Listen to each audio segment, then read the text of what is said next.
Olá, estamos aqui novamente com a Kíssila, com a história da nossa Bíblia Sagrada. Então, Kíssila, vamos falar hoje sobre a história da Ana. Sim.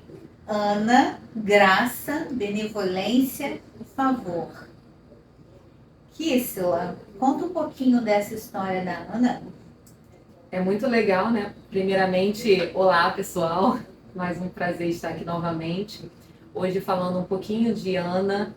Ana foi uma mulher muito importante na Bíblia. A história dela está lá no livro do primeiro profeta, do primeiro livro do profeta Samuel.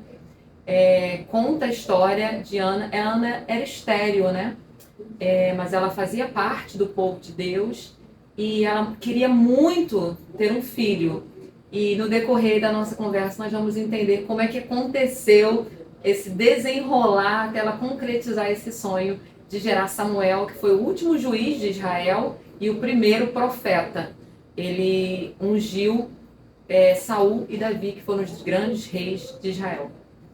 Então, ela teve realmente um grande filho chamado Samuel. Samuel, que significa, eu até anotei, Samuel significa aquele a quem Deus ouve, né? Porque Ana, ela pede a Deus esse filho, e depois nós vamos destrinchar como é que foi essa oração, e logo depois Ana engravida de Samuel, e o significado do nome é aquele a quem Deus ouve, porque Deus ouviu a oração de Ana.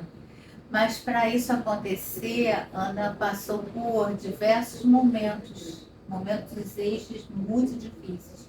Não é, Kitty? Sim. Explica isso pra gente. O que acontece? Naquela época era comum um homem estar casado com mais de uma esposa, né? Então, o nome do marido de Ana era Eucana, ele era casado com Ana e Penina. Penina era a segunda esposa de Eucana.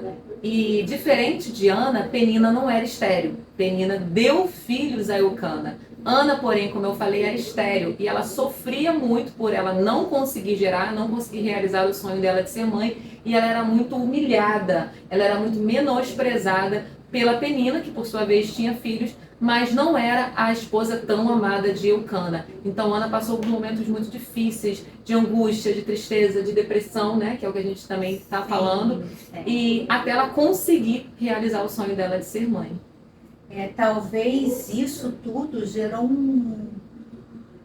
uma grande angústia, né, para Ana, porque uma esposa aceitar uma outra esposa para gerar filhos, para manter uma família, isso ainda é difícil de entender.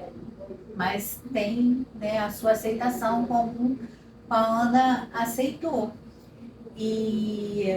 Mas eu imagino esse tormento que ela passou, esse momento de angústia, de depressão, porque vendo outra mulher e convivendo com essa mulher no mesmo ambiente, como filhos do marido.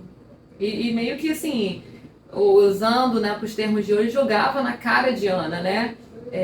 Humilhava ela, menosprezava ela, como eu falei, porque ela tinha conseguido dar filhos para Eucana e Ana não. Então ela viveu momentos assim muito difíceis, que muitas mulheres hoje em dia também se veem nessa condição, né, desejando ser mãe, ter um filho e se depara com a mesma realidade.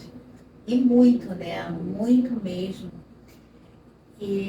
Então, essa humilhação que Ana passou, provavelmente, no caso a Penina, ela devia jogar na cara da Ana. Ah, você não dá filho, você pode ser a esposa, a primeira esposa, é isso? A primeira esposa, a Ana era a primeira esposa e era a esposa amada, né? Que a Bíblia vai deixar bem claro que Eucana ele tinha preferências por Ana, né?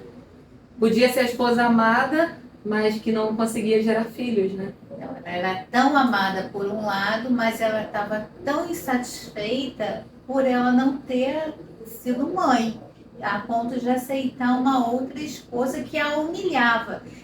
E essa humilhação rotineira deve ter gerado depressão ou aumentado a depressão da Ana, o que deixou ela mais transtornada nesse dia a dia, né? Porque imagina como que deve ser difícil. E por outro lado, de repente, até o Eucana não se dava nem conta disso, de tamanho sofrimento da esposa tão amada Ana. É muito interessante porque a Bíblia diz que Ana era a esposa amada, né? A favorita. A favorita. E Eucana chega para ela num dado momento e vê ela tão triste, tão abatida, né? Nós imaginamos que ela sofria de uma depressão, de uma angústia, e fala para ela: mas por que você não come? Por que esse semblante tão triste? Por que você está assim tão abatida? Eu não sou melhor para você do que 10 filhos, né? Ele fazia de tudo para supri-la, de tudo para cuidar dela, né? Enxergar ela como mulher, mas existia um vazio, existia um sonho que na verdade não tinha se cumprido ainda. E eu fico imaginando ele sendo um bom marido, tentando fazer de tudo, mas não supria, né? Mesmo ela sabendo que ele amava ela de verdade, né? Que ela era a preferida, a favorita. De repente ela sentia até esse amor, ela era amada, né? Como Sim. mulher, mas... Era realizada como mulher, Era né? realizada como mulher, mas a ponto dela não se sentir ameaçada Sim. pelo amor. Não é questão da ameaça de amor, porque era bem definido, parecia ser bem definido o amor, tamanho esse amor que ele sentia por ela. Porém, faltava nela, a lacuna era da Ana. Sim, sim. Não é? Então mesmo assim, tendo esse amor, essa cumplicidade e amizade, a ponto dela colocar uma pessoa em casa, admitir, para poder deixar ele mais feliz e aumentar essa família. É verdade. Aí, essa aceitação. Então, é importante deixar claro que não faltava o amor do homem. Não, não faltava. Ele era um bom marido, né? Você vê que ele era um parceiro, ele faz a ponto dele falar: eu não sou melhor para você, eu não basto para você, né? Em outras palavras, ele está dizendo: eu não basto, eu não sou o suficiente, faço de tudo por você, né? Mas tinha um sonho ali, né? Tinha uma lacuna, como você falou, precisava ser preenchido. E que esse amor, mesmo com todo esse amparo do homem, amando, trouxe muito sofrimento e também a necessidade que ela tinha de preencher essa lacuna. Ok, Kissila.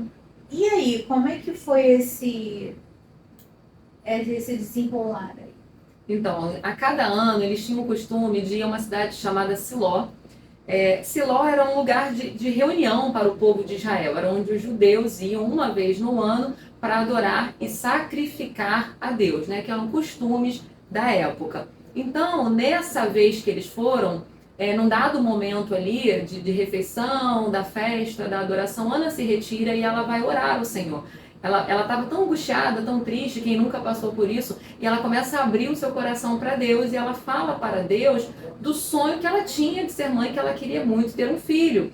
E aí, num dado momento, Eli, que era o sacerdote, era o líder religioso da época, encontra a Ana falando ali, e não saía som da sua boca, e ela está ali fazendo a Deus um voto. Ela fala: Senhor, se o Senhor me der este filho, eu o devolvo para ti, eu faço um voto contigo. E voto quer dizer aliança, é uma aliança que ela tinha, ela estava criando uma aliança ali com Deus.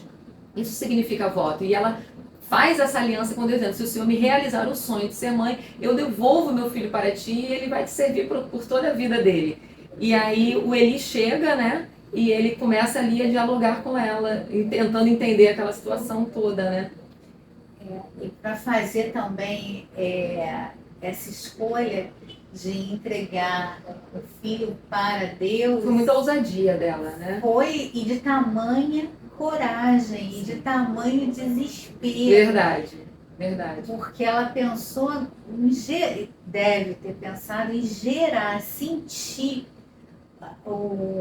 a gravidez. Sim. O nascimento desse sentir filho. na pele, né? Toda uma gestação, uma amamentação.